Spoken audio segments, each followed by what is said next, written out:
A entrevista de hoje é com o meu amigo Tiago Hahnemann, da iMoveLine Arquitetura, e ele já vai explicar para vocês qual é a origem desse nome também.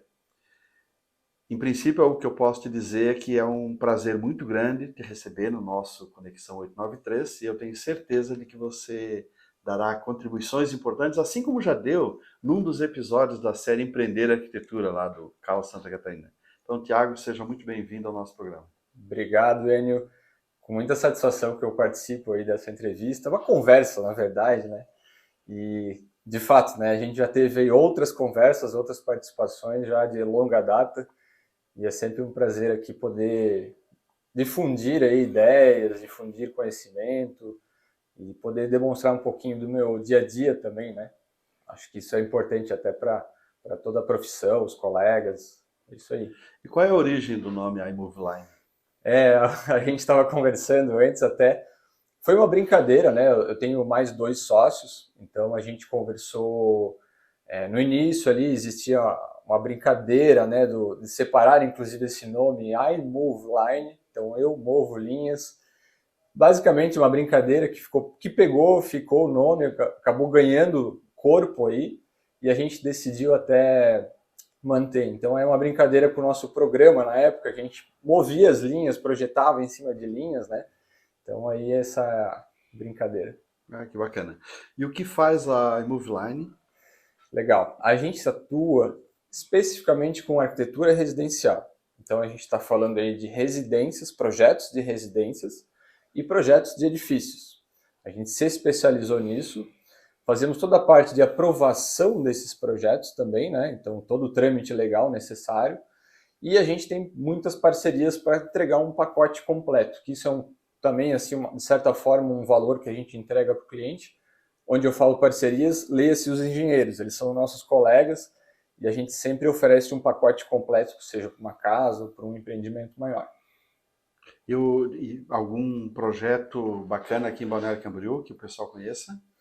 Temos várias casas que são referências aqui em condomínios fechados, né? Um pouco mais, às vezes, difícil de se conseguir visitar, mas, por incrível que pareça, a gente tem uma cartela de clientes que são mais fora da cidade de Balneário Camboriú e estão localizadas, por exemplo, em Camboriú, em Blumenau, Rio do Sul. Então a gente tem assim tá mais distribuído em outras cidades do que em Balneário Camboriú em si, né? Por conta até do próprio mercado, né? Então, como a gente não faz projetos, por exemplo, de interiores ou outros tipos de projetos de arquitetura, a gente acaba tendo essas regiões que a gente atua, né? Vocês têm um escritório que tem 13 anos, é isso, né? Faremos 13 anos agora em 2022. Então a primeira pergunta tem a ver com isso. Tá? Aham. Abrir um escritório é uma empreitada que geralmente é enfrentada por um profissional que não fez as contas direito. Não analisou os riscos, muito menos elaborou um plano de negócio. Depois de 5 ou de 10 anos, a conta chega. Chega. Né? Alguns se desenvolvem e acabam se tornando profissionais bem estabelecidos, com um nível razoável de sustentabilidade, faturamento, profundidade, valor da marca, produtividade, mas muitos acabam sucumbindo e virando histórias tristes. Isso é realmente uma tristeza. E os seus proprietários acabam indo fazer outra coisa. O escritório de vocês, felizmente, superou essas possibilidades, né? Está indo muito bem. E aqui vocês atribuem esse sucesso. Existe alguma coisa que a iMoveLine tenha feito e que possa ser replicado por outros escritórios? Você colocou bem, essa história também fez parte da nossa história no início. A gente não teve, de fato, assim, um grande planejamento. Fomos na cara e coragem, como a maioria dos arquitetos. Mas uma coisa importante que eu gosto de frisar, a gente nunca ficou estagnado ou fechado dentro do nosso escritório. Então, desde procurar compartilhar conversas com os colegas, conhecer como é que é um escritório um pouco maior que o nosso, que já tem um pouco mais de experiência, buscar cursos relacionados à área. E quando eu falo cursos, geralmente não são os cursos para você aprender a projetar, que isso a gente exaustivamente treina na faculdade, né? Mas sim cursos, por exemplo, de parte comercial, parte de processos de arquitetura. Então, assim, ao longo desses 13 anos, a gente fez diversos desses mini cursos na época. O IAB tinha muita participação com isso, então eu mesmo fiz diversos, o Juliano, o Thiago, e é legal que isso sempre é um tijolinho a mais que a gente foi colocando assim na história do escritório, e isso ajudou muito a gente chegar onde a gente chegou hoje, né? Claro que tem muita coisa ainda a ser feita, mas o que eu posso assim dar como uma dica ou uma orientação é que, de fato, não fique pensando que somente o que a universidade te ensina é suficiente. A gente sai muito cru da faculdade e a gente precisa dessas outras disciplinas agregadas para conseguir ter uma visão melhor do mercado, inclusive, né, para a gente conseguir estruturar, por exemplo, uma operação de um escritório, saber lidar com pessoas, né? Isso também é uma outra questão. Quando você tem um escritório, você precisa conviver diariamente com outros tipos de pessoas, com outros cargos, inclusive, né? Então, esse desafio a gente foi construindo. Claro que não foi fácil, não foi do dia para a noite, a gente levou um certo tempo, mas, de fato, assim, o que eu digo é ter essa conversa, buscar esse conhecimento, nunca parar de buscar o conhecimento. Isso seja livro, seja curso, seja conversar com um colega mais experiente, trocar essa ideia. E isso acho que é uma orientação que eu costumo falar para quem está começando. Inclusive, aqui no escritório a gente tem duas meninas que estão se formando, então a gente sempre está já trabalhando com elas nesse sentido também na cabeça delas. Perfeito. E em que hora você acha que bateu as principais dúvidas, ou angústias, ou desesperos? Quanto tempo depois de abrir o escritório vocês começaram a perceber que precisavam buscar esse caminho que vai além do domínio da técnica? Principalmente quando a gente percebeu que não bastava ter só um projeto. Então, quando a gente pensou, a gente se deu conta que precisava ter uma frequência, que precisava ter um giro, fazer as contas, a gente começou a analisar nesse sentido, a gente pensou, opa, como é que faz para conseguir um cliente novo, né? Até na época não tinha as redes sociais tão evidentes assim, né? Então era um pouco mais restrito, ou a forma de se comunicar com o cliente era diferente, né? Então, logo no início, assim, nos primeiros anos, vou falar ali, o primeiro ano é de a gente se conhecer e a nossa sociedade foi dessa forma, assim, foi um pouco mais descontraída, sem muita, talvez até pecamos nisso, não ter um grande planejamento no início, mas ela foi consolidando, isso que foi bacana, né? Então, logo no início a gente já despertou essa curiosidade de buscar mais informação e descobrir, nossa, mas o que vai fazer o cliente aparecer e bater na nossa porta, né? Então, buscar essas informações foi fundamental. Tiago, no final do mês de julho, nesse dia 31, comemora-se o Dia Nacional da Mulher Arquiteta e Urbanista. A vice-presidente do CAU-BR, a Daniela Sarmento, que já foi presidente do CAU Santa Catarina, disse aqui no Conexão 893 que é importante comemorar com festas e homenagens o Dia do Arquiteto e Urbanista, que é em dezembro, no dia 15, e que o dia 31 de julho serve para que se façam reflexões, análise da presença das mulheres na arquitetura. Como é que você vê a presença das mulheres no exercício da arquitetura no Brasil? Quantas mulheres atuam aqui na Imoveline? E o que se pode fazer para que as mulheres tenham as mesmas oportunidades no mercado de trabalho? Perfeito. Com certeza é um momento de reflexão, porque a gente compartilha as mesmas informações, os conhecimentos numa formação, então, assim, por que elas não aparecem ou deveriam estar mais em evidência, né? Eu vejo que há, sim, um crescimento, ainda que em algumas áreas mais restrito, eu falo até pela nossa, que é de projetos e que envolve, de certa forma, um pouco mais construção, né? Diferente, talvez, de um mercado como projetos interiores, que são, talvez, até mais consolidados com as mulheres. E isso é um fato, assim, que a gente, até, eu fiquei muito pensativo quando você me perguntou, porque eu me lembro que quando eu me formei com 90% de mulheres, né? Então, éramos um grupo mais ou menos de 25 pessoas formandos na época, e era 3 ou 4 formandos homens, e o restante mulheres.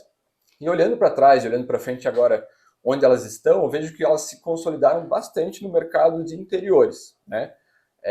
Sinto falta delas no nosso mercado de projetos de arquitetura. Aí eu posso até comentar também que talvez seja um pouco do cultural, de termos também a questão de obras muito formada por homens, por pessoas que ainda existe muito preconceito pelo tipo de execução, pelo tipo de trabalho que essas pessoas exercem, e elas talvez se inibem ou procuram não adentrar muito nessa área, né? O que é uma pena, porque a gente sempre tem a ganhar. Eu acho que as ideias, né, a gente consegue sempre equilibrar e ter um ganho muito grande com a visão feminina, a visão masculina, se complementam, né? Isso é um fato. E aqui no escritório, bom, nós somos em 3 arquitetos já, né? Mas a gente tem agora recém-formada uma arquiteta aqui dentro do escritório e uma em formação que vai, daqui a pouco, em torno de 3, 4 meses, também ser uma arquiteta. Então isso é uma grande satisfação. Estamos aqui equilibrando dentro do escritório, mas não só na questão de arquitetura. Dentro do nosso escritório, eu até fiz uma conta rápida aqui, 60% é mulher, em outras áreas também, né? Aí eu falo comercial, auxiliar administrativa. Então a gente tem um equilíbrio já internamente e eu vejo isso se consolidando e se equilibrando, né, também na área dentro da arquitetura do escritório. Tiago, arquitetura e urbanismo é uma atividade que lida o tempo todo com política e com questões sociais. Como é que você vê o fato de que apenas 2 arquitetos façam parte da Câmara dos Deputados, 2 deputados lá do Pará, o Joaquim Passarinho e o Edmilson Rodrigues, e em apenas 8 cidades brasileiras sejam administradas por arquiteto, e nenhum aqui em Santa Catarina? O que está faltando para que os arquitetos tenham a sua voz profissional, a voz dos arquitetos, seja mais ouvida na política do Brasil e do nosso estado? Realmente, até essa informação eu não tinha conhecimento, né? E surpreendeu, de fato, essa minoria atuando na política. E é uma pergunta até difícil de se responder, porque se para pensar, dentro das universidades, a nossa formação tem tudo a ver com isso, né? É arquitetura e urbanismo. Então, poxa, a gente estuda a saber planejar uma cidade, fazer até a questão de zoneamentos, isso é muito comum, né, na fase de academia, e por que não estamos, né? É uma pergunta até difícil de responder, mas eu vejo que é um momento talvez que a gente esteja passando até de desmotivação política um pouco, por conta de quem está lá atuando, o que já aconteceu também, mas a gente precisa se mobilizar. Eu sou totalmente a favor que o arquiteto tem que estar presente na política, né? Não sendo político, e sim fazendo a política de distribuição, né? Uma coisa que não é levantar uma bandeira ou outra, é realmente a gente ter um profissional por trás que tem conhecimento, né? Então isso é toda a diferença. E infelizmente a gente não está nessa condição ainda, mas eu espero que isso mude, né? O arquiteto ele precisa ser interlocutor qualificado. Exato. Nas questões políticas. Exato. Porque os políticos tradicionais tendem a não valorizar o conhecimento técnico, nem de médicos, nem de dentistas, nem de arquitetos, nem de engenheiros, nem de ninguém. Né? Mas aí está faltando talvez um pouco mais de percepção por parte dos arquitetos de que há um espaço que precisa ser preenchido. Toda vez que um arquiteto não ocupa um espaço que é do arquiteto, esse espaço acaba sendo ocupado por alguém que não está bem formado para a coisa, né? Exatamente. A gente vê muito em secretarias, né? Às vezes em cidades, ainda que existam outros profissionais ocupando esse espaço, que infelizmente, o que eu digo secretarias é de planejamento, né? Da cidade. Ali até você vê alguns profissionais. Mas, de fato, numa escala maior, estadual, nacional, a gente está bem atrás, né? Infelizmente. O que você sugeriria a um arquiteto de uma cidade pequena para que ele se insira nas questões políticas do seu município? Não tem uma motivação, né? Eu não consigo justificar ou enxergar o motivo por que a gente não está lá. Tomar até como partido, assim, eu participei muito de associações, de entidades, né? Que eu acho que é o primeiro passo para se conhecer até um pouco desse mundo de socializar, de entender o problema do outro, né? A gente começa dentro da nossa própria classe, por exemplo, e dali pode ir galgando cargos, seja até mesmo dentro do conselho, né? Que vai ter uma ampla visão. Então, assim, eu acho que entidades de classe, talvez a primeira escola que poderia ser para começar, conselhos, né? A gente tem o conselho de arquitetura, conselho de engenharia, então participar desses conselhos, talvez não, talvez dentro de uma chapa, mas participar de umas reuniões, de assembleias, isso, entender o que está sendo discutido, e aí você vai se inteirando. Talvez seja um caminho aí que falta um pouco mais de estímulo, né? Da gente poder saber que a gente pode fazer a diferença, né?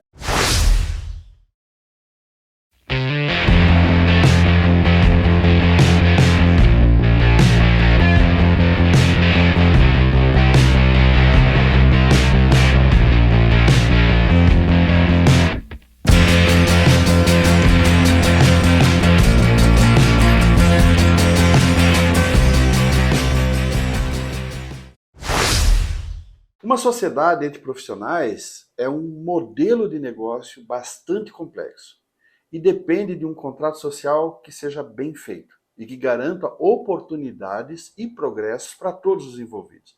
E quando eu falo todos os envolvidos, eu falo os sócios, cada um dos sócios e a própria empresa, enquanto instituição. Como é que a sociedade de vocês foi estruturada?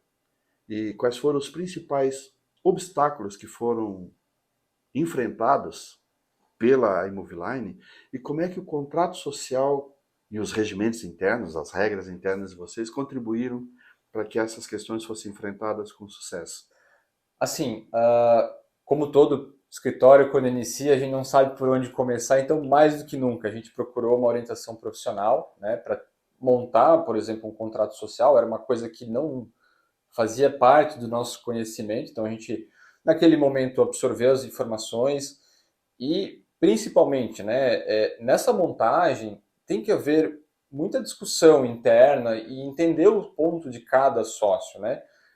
Não adianta só um sócio pensar e elaborar isso. Não, ele tem que discutir, tem que conhecer também o que pode ser feito, como que vai ser feito. E isso foi feito naturalmente. Tanto que, assim, até um comentário, a gente já está na nossa terceira alteração contratual, então a gente sempre vai evoluindo. Isso também é importante até saber que não é estático, isso é uma coisa que pode ser sempre alterada, de comum acordo, conversada, né? Então a gente, desde o início, fez isso, quando a gente inclusive criou a empresa, é necessário a gente ter essa documentação, inclusive legal, né, para poder funcionar. E também, eu não vou negar, busquei informação com o Enio, porque o Enio já deu também aula sobre isso há muito tempo atrás, quando a gente estava no início, né, e pensei várias informações importantes ali que contribuiu a complementar o nosso contrato. Por quê, inclusive, né? Porque um advogado tem as noções legais, jurídicas necessárias para se formalizar e aquilo funcionar, mas a prática, os detalhes da nossa profissão especificamente, né, que são corriqueiros, a gente tem que ter esse conhecimento. Então, nada melhor que procurar alguém da área também para complementar, né? E com relação a isso também, a gente procura sempre fazer reuniões de diretoria periódicas. Então, assim, não adianta fazer o contrato, sentar em cima e esquecer. Então, é importante que haja essa comunicação entre os sócios.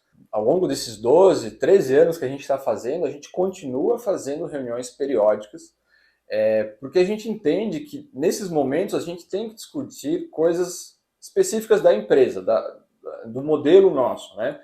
E que isso afeta a nossa sociedade. Então, assim, a gente deixa um pouco de lado até às vezes a parte comercial ou pessoal e foca que caminho que a gente quer seguir, né? Então, isso é muito bom. Isso traz uma reciclagem, uma oxigenação sempre para esse contrato, né? Então, faz parte do nosso dia a dia rever e analisar esse contrato. Bom, aqui no escritório, né, nós somos em 7 pessoas hoje, não só arquitetos, a gente tem um time, na verdade, de várias funções aqui dentro. Hoje somos em 4 arquitetos, né? Então a maioria ainda é sim arquiteto, mas a gente tem também algumas pessoas que ajudam muito aqui o escritório, que são auxiliares administrativos, setor comercial nosso, que tem uma menina que faz uma prospecção muito legal, estou gostando muito nela, gosto muito dela porque ela iniciou recentemente isso faz muita diferença. Fora a equipe interna nossa, nós somos uma equipe até enxuta, se for para pensar nesse longo tempo, mas a gente conta com muitos colaboradores externos, né? Então existe uma empresa que nos ajuda na questão do marketing, por exemplo, a própria contabilidade, né, que a gente terceiriza, faz também muita ajuda para a gente, né? Então, parcerias com engenharia, né? Então, eu sempre digo assim, nós somos em 7 hoje, mas se for olhar o todo, né, o quem circunda toda a Moveline, a gente está aí num grupo enorme, na verdade, que faz toda a diferença. Como eu comentei, nós somos em 3 sócios, temos um sócio com o mesmo nome, que também é Thiago, até para confundir um pouco, né, o cliente às vezes, rola umas brincadeiras. Temos o sócio Juliano também, e o bacana dos 3 é que cada um tem uma função específica dentro do escritório. Então, assim, somos personalidades diferentes, né, e cada um atua dentro de um setor na área de projetos. Por exemplo, assim, eu fico até mais na parte de administração, um olhar mais comercial, projeto também, né? O Juliano já é um sócio que fica basicamente focado na organização do escritório, dos processos de projeto. Então ele lida com todos os trabalhos, organiza quem que vai executar aquela função, aquele projeto. E o Tiagão, vou chamar de Tiagão para diferenciar, ele é o cara que tem a parte mais de criativa. Então ele consegue fazer os lançamentos, os conceitos dos projetos, gosta também de ir numa obra, tem esse olhar também de buscar o que a gente projetou, o que está sendo executado, né? Fazer essa análise também. E óbvio, os 3 ficam gerenciando tudo o que está acontecendo, e temos também uma colaboradora arquiteta que atua exclusivamente em projetos. Então esse é o nosso time, digamos, mais técnico, que atua no escritório, e todos com a sua função bem delimitada.